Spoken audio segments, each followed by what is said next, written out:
Wait. Jake. Elise. Seeing Elise and Jake suddenly at my house, I was shocked. It had been 9 years since they had eloped. What could they possibly want now? They barged into the house. Don't just walk in. What do you want? Ignoring my attempt to stop them, Elise, her face twisted in ugliness, shouted. I'm going back with my husband to his parents' house. You, get out of the house. I didn't understand what she meant. I was dumbfounded. But the house has been demolished and the lot is empty, you know. Huh? Huh? Both of them stood there, stunned. It can't be helped. I have to tell them the truth, or they might not leave. I started to tell my story.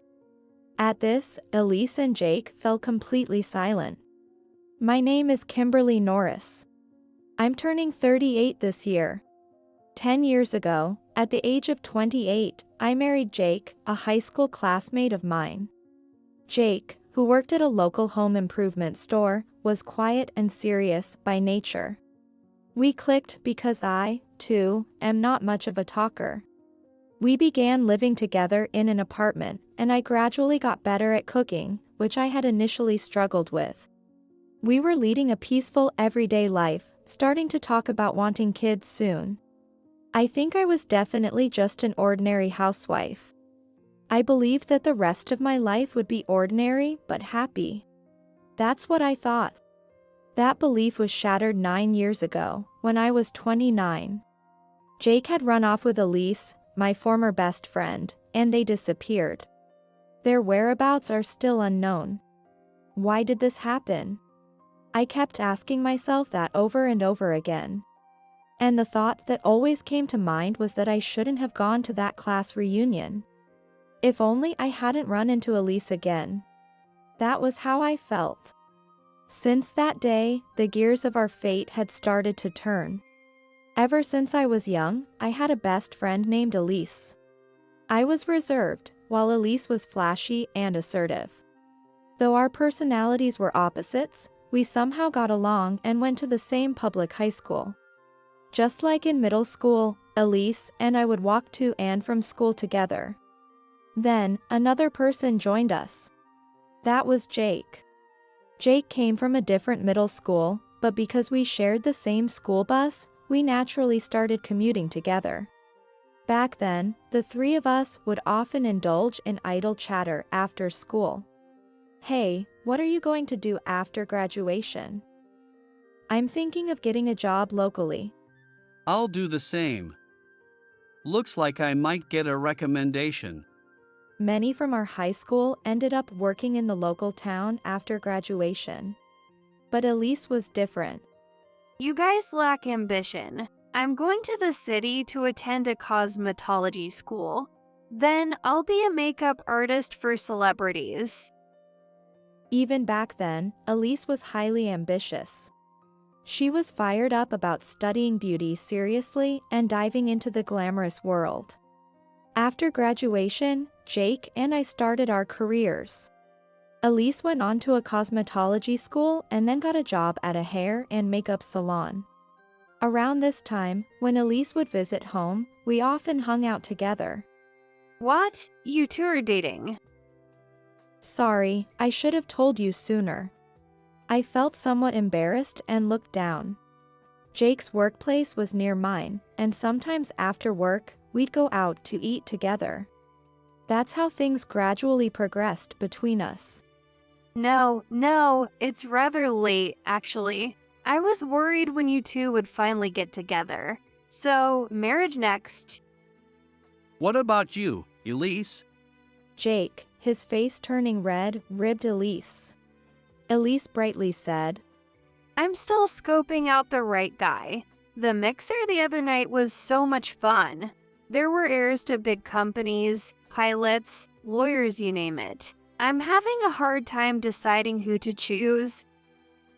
Elise seemed to be leading a flashy life, heading out every night. It was an exciting and fun story, but in retrospect, it felt like a fairy tale from a distant world.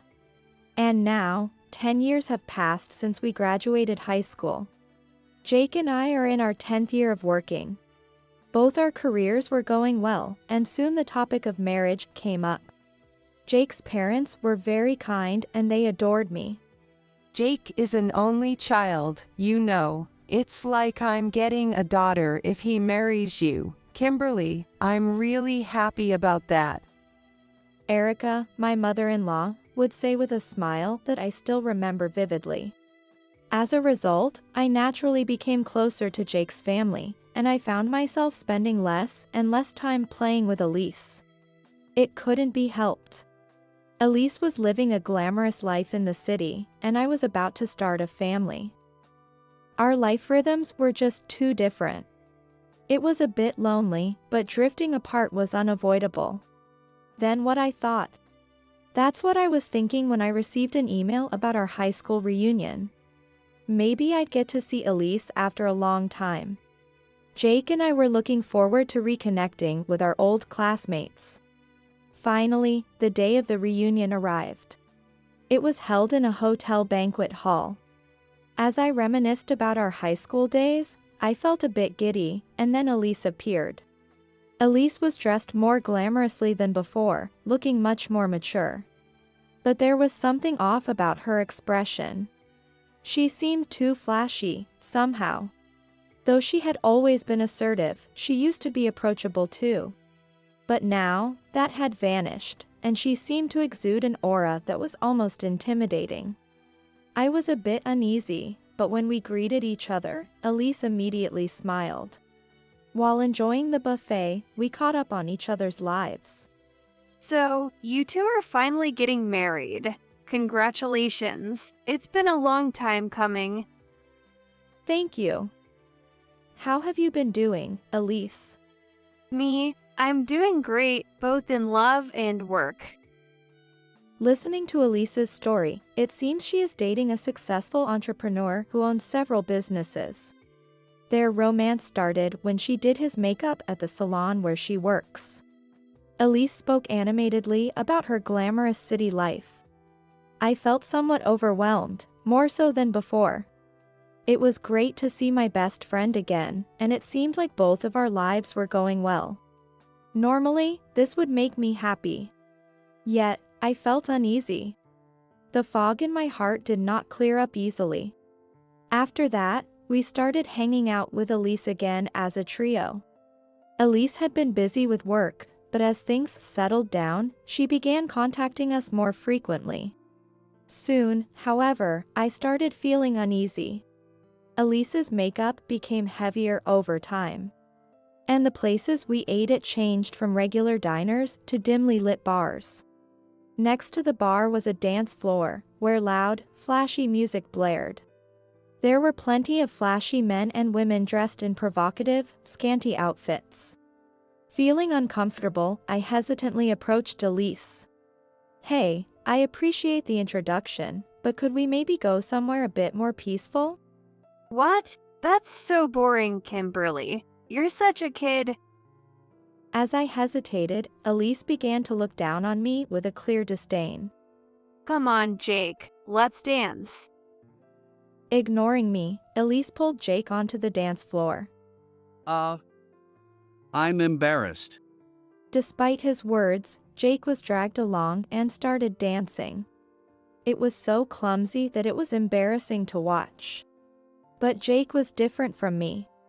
He seemed to have a desire to try glamorous things that we couldn't do back home. Watching Jake dance enthusiastically, I couldn't help feeling somewhat upset. After that, I started to decline Elise's invitations. I felt like we were living in different worlds. But Elise kept inviting me persistently. How long are you going to be such a goody two-shoes? That kind of life is boring. Kimberly, you're so uptight. You're not very charming as a person. You need to let loose. Her mocking remarks increased. Because of this, I became even less inclined to join Elise's outings. First off, I was already busy with work and family life. I couldn't just hang out all the time like Elise. Surely Jake wouldn't neglect his work and family just to dive into that lifestyle. That's what I thought, but Jake has been going to the city every weekend to hang out with Elise. Lately you've been coming home late, haven't you? You're also gone on the weekends. Did Elise invite you again? Sorry. He would apologize, but he seemed nonchalant about it. I sighed. I've kept quiet because Elise is a friend and I trusted you, but we're married now. Hanging out with other women. I'm not really okay with that. To which Jake casually replied. What are you talking about? It's not just Elise. Recently, her boyfriend has been joining us. Elise's boyfriend? The businessman you mentioned? Yeah. He's a bit older than us, but he's really cool and sophisticated. I totally admire him. Oh, really? I had seen a photo of Elise's boyfriend on her phone before. He's a burly man with a beard, the intimidating type. He's not someone you'd typically find in our social circles. I felt a bit relieved that it wasn't just the two of them, but it didn't change the fact that Jake was still going out. Just because there's someone else doesn't mean it's okay for you to go out. I take the time to make dinner, and if you don't eat it soon, I can't clean up. What's the big deal? You should come too, Kimberly. Let's all have fun together. Jake said with a smile, but I felt uneasy. Typically, Jake is shy and, like me, on the quieter side. He was never one for flashy entertainment. Something was off. But I gathered my courage and firmly said, "That's not the point. I'm not going, and I wish you'd stop getting so caught up in it too." Despite my words, Jake's behavior didn't improve. If anything, his spending seemed to have gotten more reckless. Kimberly, I'm out of money. Can you lend me some? What? You just got paid. What are you spending it on?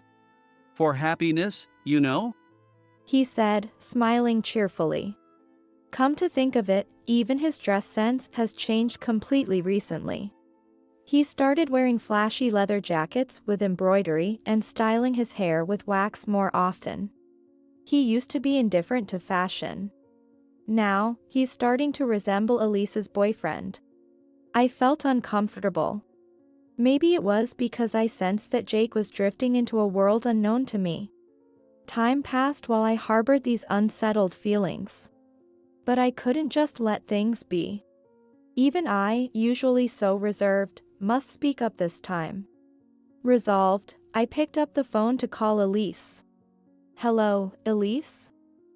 Kimberly, what's up? I'm going to get straight to the point. I want you to stop leading my husband astray. Elise chuckled upon hearing this. Leading astray? That sounds so sinister. We're just having fun together. You should join us, Kimberly. No thanks, I'll pass. We have our own lives. We can't just play around forever. Elise responded with heightened enthusiasm, almost singing. What are you talking about? Let's break free from that boring life and have fun. What? What are you talking about? This is getting nowhere. Just stop inviting Jake, okay? After hanging up, I felt uneasy about Elise's behavior. Jake too has been acting strangely high-spirited lately. One moment he was all smiles, the next he started getting angry. He seemed emotionally unstable. He was often distracted, and his mumbling to himself has become more frequent. I found myself getting angry alone more often, and it's becoming exhausting. Then, suddenly, the day came. Jake didn't come home all night. I stayed up all night waiting for him, but even when morning came, he still hadn't returned. This had never happened before. Something must have happened. I called him repeatedly, but couldn't get through. Since he had been seeing Elise frequently lately, I thought maybe he was with her, and so, I called Elise's cell phone. But there was no connection. That's when it happened. I received an email on my phone. Sorry, Kimberly. I've come to like the cheerful Elise more than being with you, always sullen at home. Every day is fun with Elise. I can't stand living with you anymore. The divorce papers are in my desk drawer, please file them. Goodbye. As soon as I read the message, my mind went blank. What is this? Words just slipped out of my mouth. My mind was in turmoil, and I could barely stand. What does this mean? I want to talk this through. Even though I sent emails back, there was no reply. Finally, it was noon. I contacted Jake's office. He had been at work until the previous day, but they said he hadn't shown up. I reported his absence and explained the situation to Jake's boss. Please let me know if you find out anything. After I said that, I hung up the phone. I then called his parents. Both were shocked when I explained the situation and said he wasn't with them either. Stay calm, Kimberly. I'm sure he'll come back soon. Erica said gently, but I was panicking completely. Knowing it might be futile, I tried calling Elise's cell phone again. But, of course, there was no callback. That's when an idea suddenly hit me. Elise's parents lived in the next town over, if I remembered correctly. I pulled out an old address book and called their home. However, Elise's parents also said, "We haven't been able to contact our daughter recently." I was nearly losing my mind. I immediately went to the police station. I showed them the email and explained everything in detail. But the police officer's response was sluggish. Is it a case of elopement? Hearing that word again made me dizzy. Please, start searching right away. In a near frenzy, I pleaded. The officer spoke to me in a calming tone. Well, if they were minors, it'd be one thing, but they are both adults, right? If there's no sign of foul play, it falls under the category of voluntary disappearance. I'm sorry, but it's difficult to launch a major investigation. However, we will register it in the police database, and if they are spotted, we will contact you. Is that so? Please, do what you can. With that, I dragged my tired body back home. It was already getting dark. Just a few months ago, we were living peacefully. Why did this have to happen? Thinking back, I knew Jake and Elise were hanging out, but I fully believed him when he said her boyfriend was also with them. Could that have been a lie? A pretext for infidelity? Shocked, I stood still in the living room. Jake's belongings, which he had been using until the day before, were still there. I just couldn't believe he had disappeared from my life. Where did you go? As I muttered to myself, tears rolled down my cheek. 9 years have passed since then. For a while after that, I waited for Jake to come back. But, after 6 months had passed. Persuaded by my parents, I submitted the divorce papers that had been kept in my desk drawer. We concluded that he wasn't coming back. Jake, of course, had been fired from his job. Since the elopement incident, I had started to fall ill more often, becoming increasingly absent from work. I think the stress had been building up without me realizing it. During this time, my in-laws were the ones who helped me. I'm truly sorry about what our Jake has done.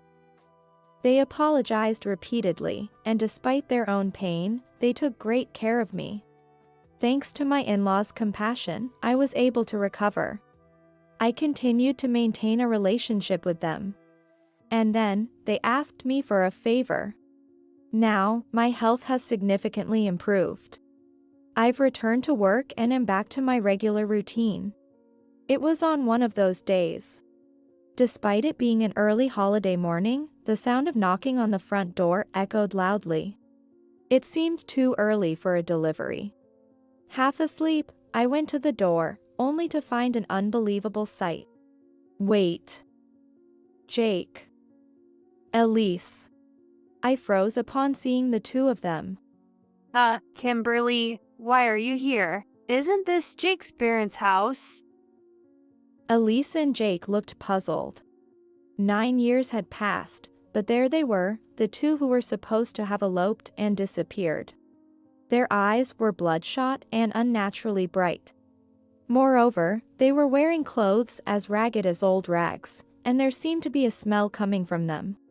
Could it be that they haven't taken a bath? What kind of life had they been living? What do you mean, why am I here? That's my line. Where have you been all this time? What are you doing here? Confused, I yelled out.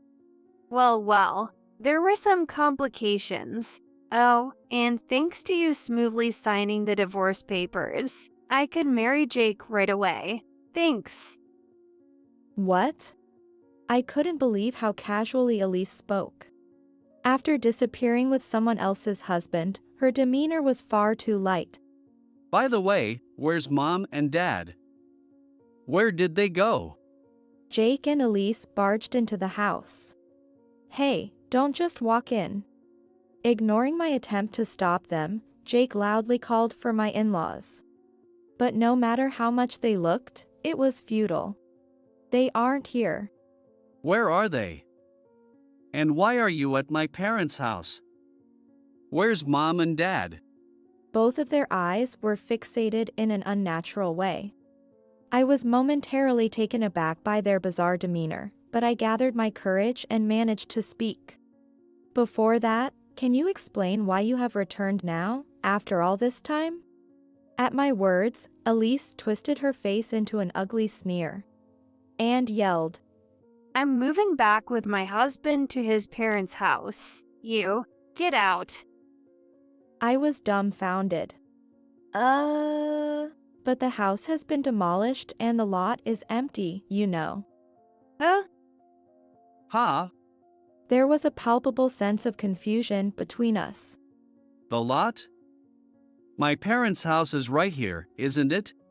Yes, let's have a serious talk. I was fed up, but it seemed like they wouldn't leave without hearing the truth. Reluctantly, I began to speak.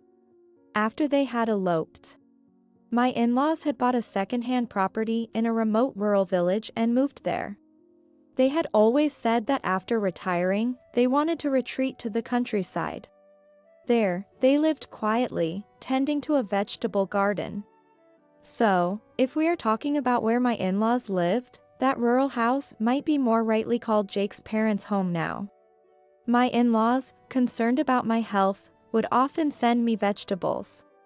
I also called them frequently, maintaining our relationship, albeit modestly. However, those days did not last long. Years later, something happened on one particular day. A tragic accident occurred on a rural road where a car, driven recklessly, veered onto the sidewalk. Unfortunately, my in-laws were the victims. They were hit by the car on their way back from shopping. Though they survived, both sustained serious injuries. Didn't you hear about it last year? A young person, high on illegal drugs, was driving recklessly. Perhaps it was my imagination, but both seemed to pale and fell silent upon hearing this. At that time, it was hard to believe such a dangerous incident could happen in the countryside where my in-laws lived.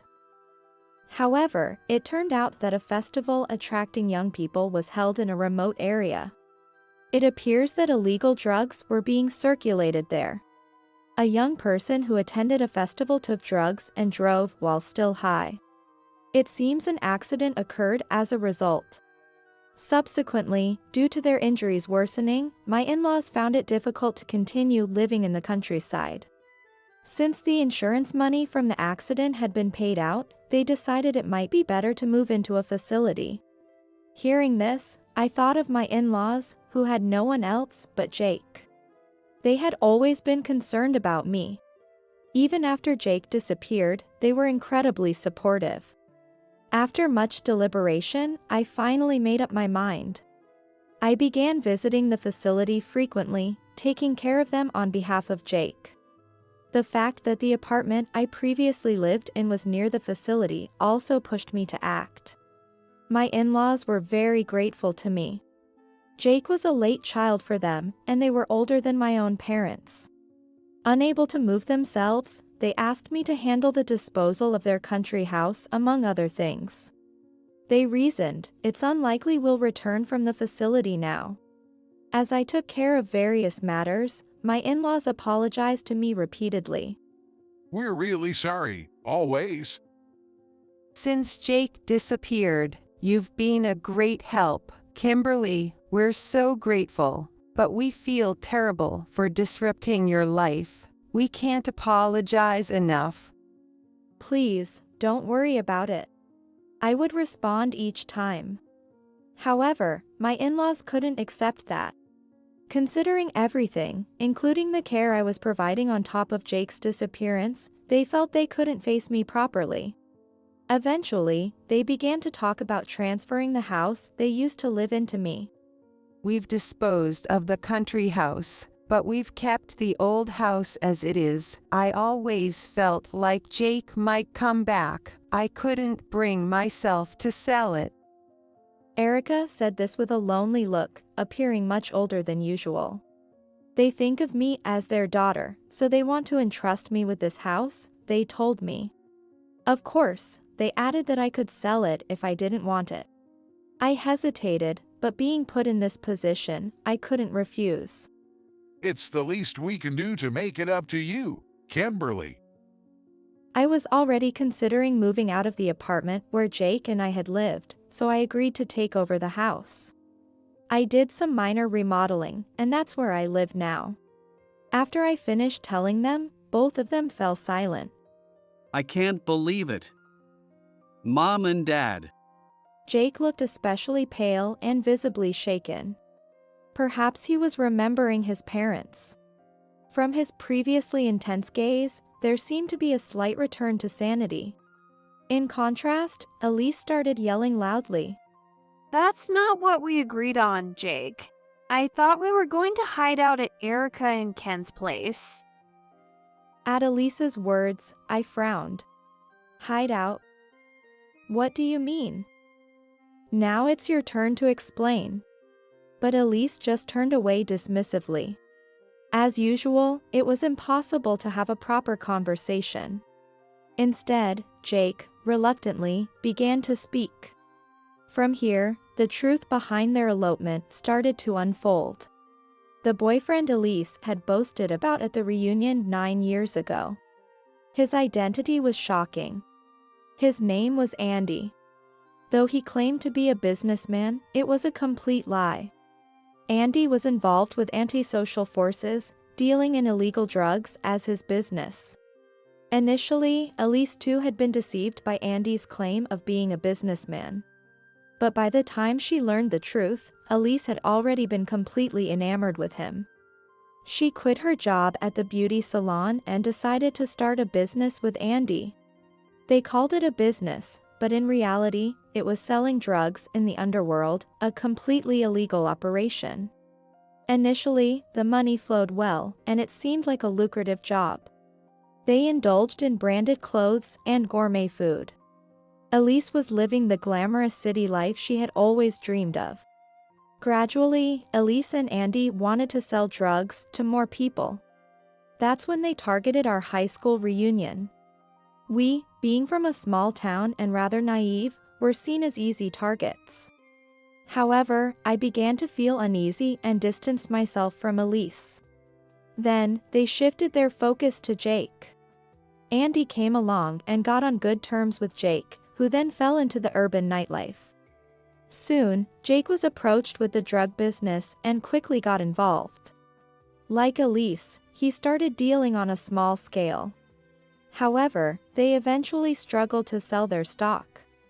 To cover the unsold drugs, they bought them themselves, gradually accruing debt. That's why Jake mentioned having no money back then. Jake and Elise discussed their situation with Andy. There's a place where you can earn more. Andy then began to elaborate. It was an isolated island where plants used for illegal drugs were cultivated. A final destination for dealers who couldn't sell their drugs. It was not a job opportunity but rather a dumping ground for failed dealers. Deceived, the two were forced to cultivate illegal plants there. Gradually, the criminal organization grew larger. People in similar circumstances were continually sent to the island. Of course, the existence of this criminal organization could not be made public. As a cover, under Andy's direction, the email saying, "Elise and I have decided to elope," was sent to me. I was completely deceived by it. Even if I went to the police, they would dismiss it as just an elopement, never reaching the organization cultivating illegal plants. They had planned it that meticulously. On that island, there were a few villagers who had been living there long before. To avoid suspicion, Jake and his group had to pretend to be couples who had moved from the mainland. That's why they claimed to have gotten married. This was also under Andy's instruction. That's why Elise referred to Jake as her husband. As soon as this topic came up, Elise raised her voice angrily. I only married Jake for convenience. I only truly love Andy. But I later learned that there were many women like that on that isolated island. Elise was just one of the women Andy was keeping around. Deceived by Andy, Elise and Jake ended up marrying as a cover and reluctantly started working there. 9 years passed, and recently rumors spread on the island. There were rumors that the place where illegal plants were being cultivated might be raided by the police. Jake said with a pained expression. Maybe. Remember the car rampage that you mentioned earlier that hurt Mom and Dad? The illegal drugs the driver had taken might have been made from the plants we were growing. That might have triggered the investigation that's reaching the island now. What? The organization's members, fearing arrest, scattered in all directions. Elise and others came here hoping Jake's parents would hide them, which is why they visited this place.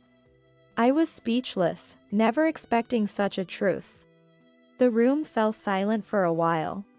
But Elise, inappropriate to the somber atmosphere, raised her voice loudly. Hey, hide us, Kimberly. This house is yours now, right? Then it should be easy.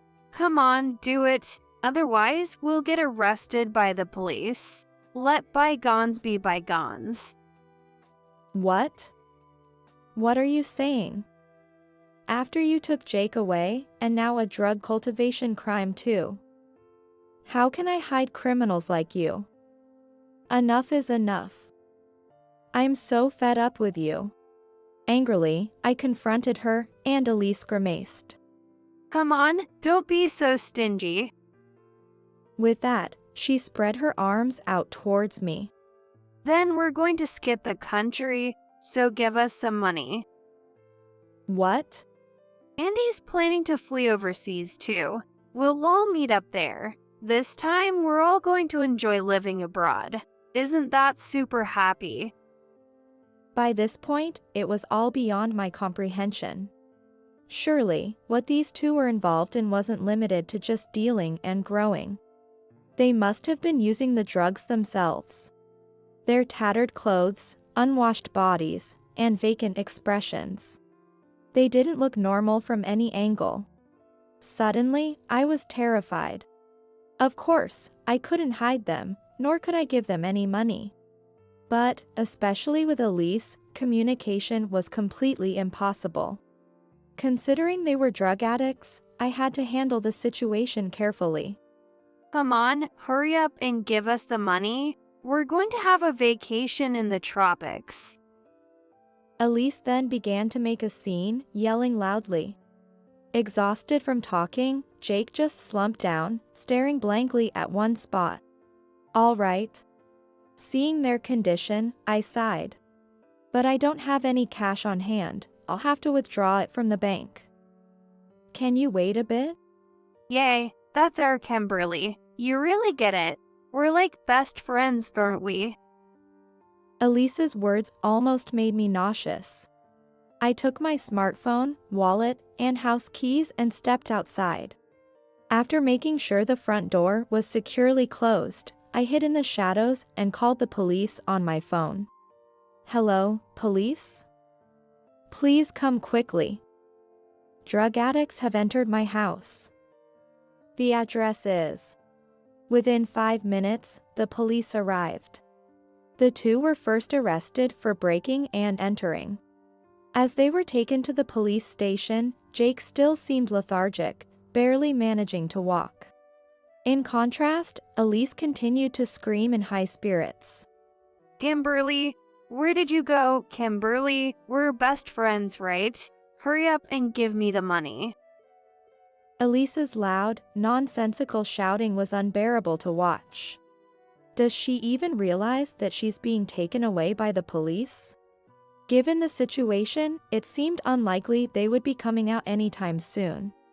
Watching the figures of Elise, who was once my best friend, and Jake, my former husband, I felt a profound sadness. Later at the police station, both were tested for drugs. The results were unequivocally positive. They faced charges for breaking and entering, illegal drug use, and manufacturing and selling drugs. They were sentenced to 9 years in prison. That's the same amount of time that had passed since their disappearance. But it wasn't just Elise and Jake who were arrested.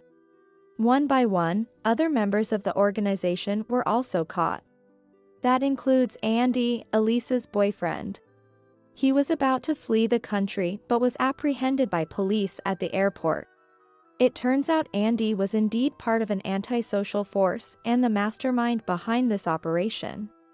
He skillfully sold drugs, manipulated people, and brought them to the isolated island. They were forced to work in deplorable conditions, cultivating illegal plants. Once on the island, since nearly all their money was taken, escape became impossible. Their smartphones were confiscated too. That completely cut off any contact with the outside world. It was a cunning setup. The drugs that had recently become popular among the youth seemed to have originated mostly from plants cultivated there. Although the police had trouble catching anyone initially, the investigation progressed due to the accident involving my in-laws. Furthermore, the statements from Elise and Jake, which I had reported, helped gather a significant amount of information. However, by then, Elise was barely coherent. She was continually crying and yelling, making communication difficult. Jake seemed somewhat more coherent. Occasionally, he would even speak words of remorse through tears. There's no doubt he was regretting everything now. But it was too late. Elise was deceived by a shady man from the city and fell into a life of crime. Jake, too, was easily duped by Elise and Andy. They were both dazzled by the allure of a glamorous life and lost sight of themselves, a pitiful end to their story. It's true, at some point, everyone might dream of such a glittering existence. I can understand that sentiment. However, such a life always has its shadows. They were swallowed by those shadows, never to return. Now, I live a peaceful life. I work daily, watch movies on weekends, and lead a very ordinary life. I still visit the facility where my in-laws reside frequently. I've requested the staff to ensure they don't show any TV news or newspapers to them, especially not about their son. The return of their only son might have been a joyful event, but his immediate arrest must have been a shock. Moreover, they would not want to believe that the illegal drugs he cultivated indirectly caused the accident they were involved in. Today is a rare day for a walk in the facility's garden. I push the wheelchair slowly. My in-laws smile joyfully. And though this is all I can do, I hope for peaceful days ahead. I push the wheelchair more firmly, filled with this wish.